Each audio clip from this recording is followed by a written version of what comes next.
Cosmo, speaking of telepoles, remember Town Hall from about a month ago? They asked if people believed if there was a government cover-up of UFO information, and it turned out to be like 93% said yes.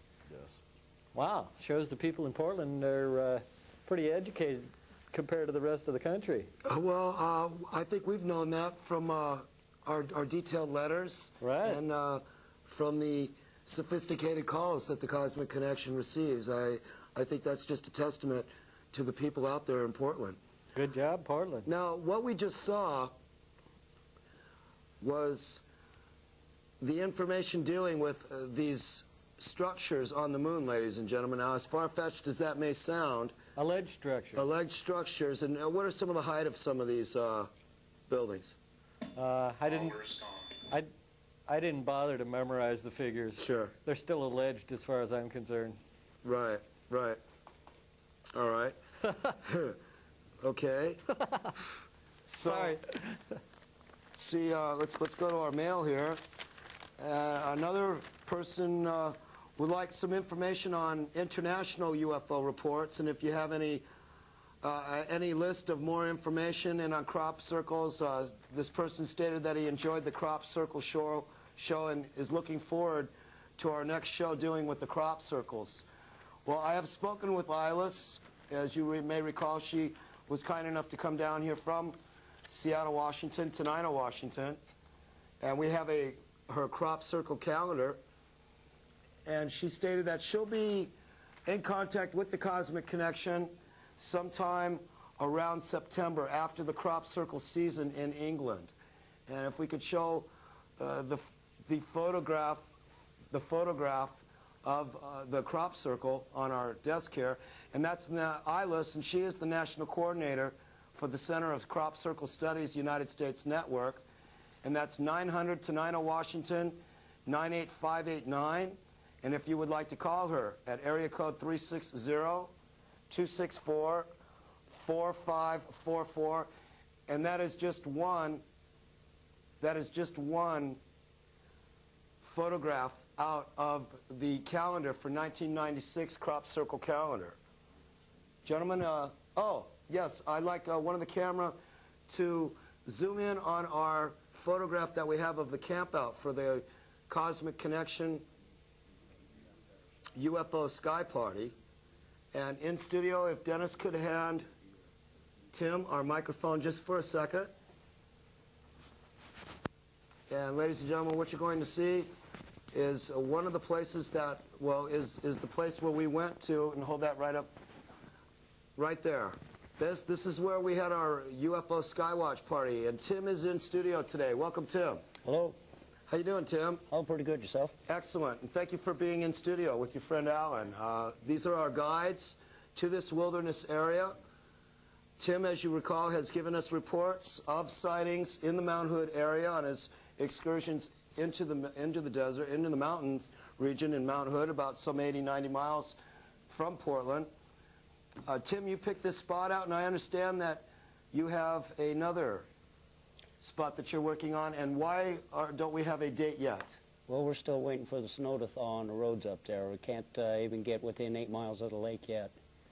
So once the road's clear, I can get in there and pick out a new spot for the next camping trip, and hopefully everything will go as planned. We can get it done here real soon. All right, and we can start looking for a date end of April, beginning of June? I hope somewhere's in there. We might have to push it back towards the end of May, first part of June probably. It just depends on the snow. If we All get right, that freezing. and that would be between Cosmic Connection 60 and 61, which, ladies and gentlemen, would be May 19th and June 2nd. Also, ladies and gentlemen, I'd like you to direct you to go to the La Costa Mexican Restaurant and pick up your Cosmic Connection show schedules, excuse me. Roberto Aguilera will be more than happy to hand your family one or two of the show schedules, and I understand we have a call. Hi, welcome to the Cosmic Connection.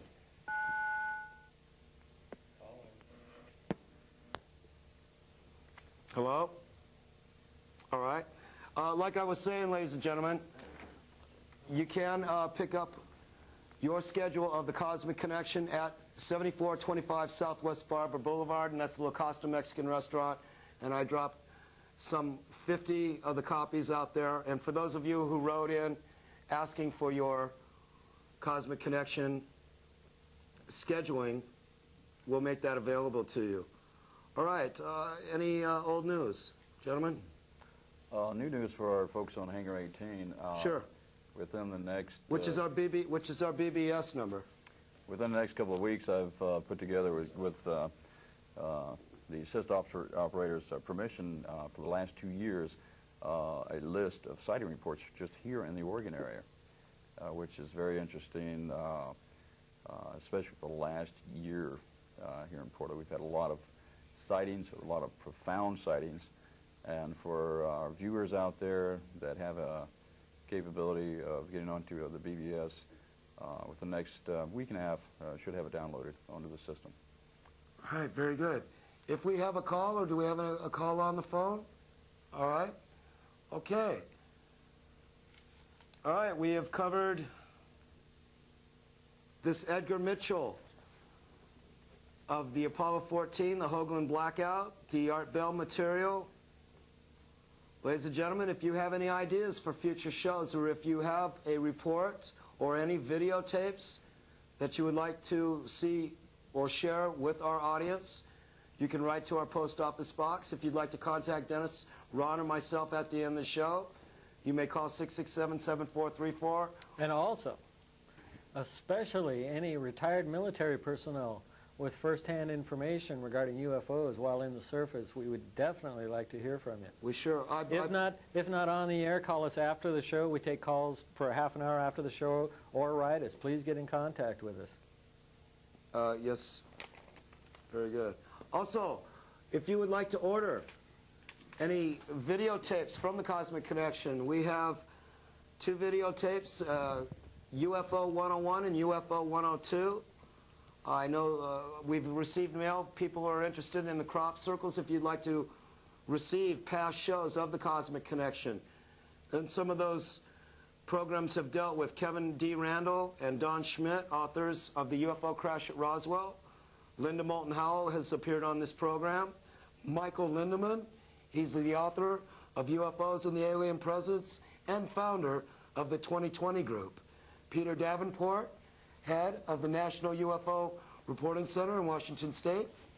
Mr. Roswell we had on, a gentleman involved with the Roswell cover-up, and he granted us a fascinating interview and divulged his chronicles. Yes, Dennis?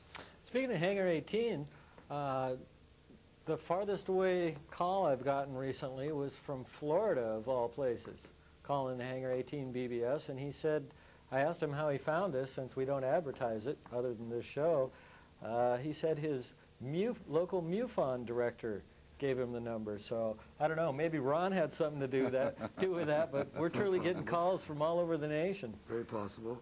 Ron works on our behalf in the background, and we appreciate that. Yeah, actually, Florida is interested in a lot of sightings from out of state. Of course, you know, with Gulf Breeze, Pensacola, and in fact, I talked to both the director and one of the local MUFON investigators in that area, and they've been watching the news and finding out that Oregon is a hotspot for UFOs for It the sure last is. few years. All right, we have a call. Hi, welcome to the Cosmic Connection. Hi, I used to work for NASA quite a few years ago, and I found it quite strange that the Mars probe all of a sudden exploded when they found that monument, that face on Mars. And I was wondering if you had heard any more information to refute the fact that it didn't really blow up, that it's still taking pictures. You're speaking of the Viking Observer or the Mars Observer? Yes. Not Viking, but Mars Observer? Yes. And you say you used to work at NASA? Yeah, I used to work for NASA, and I just thought it was strange, you know, that it all of a sudden supposedly exploded right after these pictures of the face on Mars came up. And I just wondered if you had received any information to the fact that that may not be true. Well, no, we haven't received any information. I've heard Richard We've heard rumors, but we have no proof. And I have heard Richard Hoagland speak of watching the telemetry disappear on their scopes. Mm-hmm. That's about it. We're going to end the show today, and I want to thank you for staying on hold, okay? Okay, thank you. Thank you very much for bringing that up, and we'll bring that up on the next program. All right. Thank you. Okay, we're going to close it out. I'd like to go to Juggernaut here. Ladies and gentlemen, friends of mine, Juggernaut will be appearing live on KBOO Radio. That's FM radio, 90.7 FM, Sunday, 28th of April at 11 p.m. They'll be playing their music. I'm sure they'll be doing some interviews. That's Juggernaut with Shane, Gibb, Thad, and the amazing Solomon Grundy. Billy Goodman, I'd like to thank you very much, my friend. The studio guests, that's Martha, Roger, Alan, and Tim. I'd like to thank you folks for coming in. Once again, Dennis and my friend Ron, thank you very much. To my crew, I want to thank them very much. They've done an outstanding job. This is Bottom of the Barrel from the self-titled Soren CD. Ladies and gentlemen, till May 5th, I'm the Cosmic Connector. Good evening. And remember, good. Here we are again at the bottom.